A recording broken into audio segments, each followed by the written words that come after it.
En 2026, la RDC fera un choix historique, consacrer près de 30% du budget national à la défense et à la sécurité. Jamais vu dans l'histoire récente du pays. Pourquoi cette décision choque? Est-ce vraiment pour protéger la population ou y a-t-il autre chose derrière? Bienvenue sur RDC News. Aujourd'hui, on va démêler le vrai du faux. Le gouvernement prévoit 11 896 milliards de francs congolais pour l'armée et la police en 2026. Oui, vous avez bien entendu, 11 896 milliards. Un budget qui représente presque un tiers des finances du pays. Pour les autorités, cette décision s'explique par une seule chose, l'insécurité persistante, surtout dans l'Est. Entre groupes armés, zones non contrôlées, attaques répétées, le pays est encore loin de la stabilité. Selon la première ministre Judith Suminwa, cet énorme budget servira à mieux équiper les forces armées, renforcer la logistique, améliorer les conditions de vie des militaires, former des troupes spécialisées d'ici 2028 et construire ou réhabiliter des infrastructures militaires.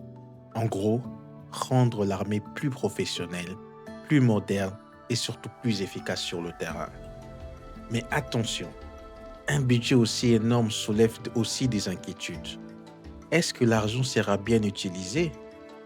Va-t-on vraiment voir une amélioration sur le terrain?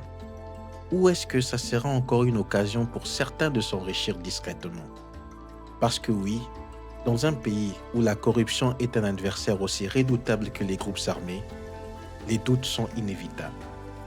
Et pendant qu'on augmente massivement le budget militaire, qu'en est-il de l'éducation, de la santé, du social?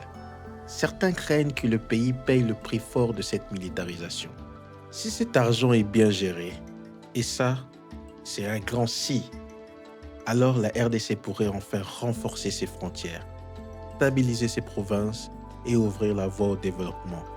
Mais si le budget est mal géré, on pourrait assister à un pays plus militarisé, plus fragile politiquement et plus injuste socialement.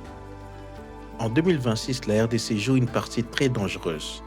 Une partie où la sécurité, la politique et l'avenir du pays se rencontrent. Et vous, pensez-vous que ce budget de 30% est une solution ou un risque pour la RDC? Dites-le moi en commentaire. Abonnez-vous à RDC News, activez la cloche et on se retrouve très bientôt pour une nouvelle analyse de l'actualité congolaise.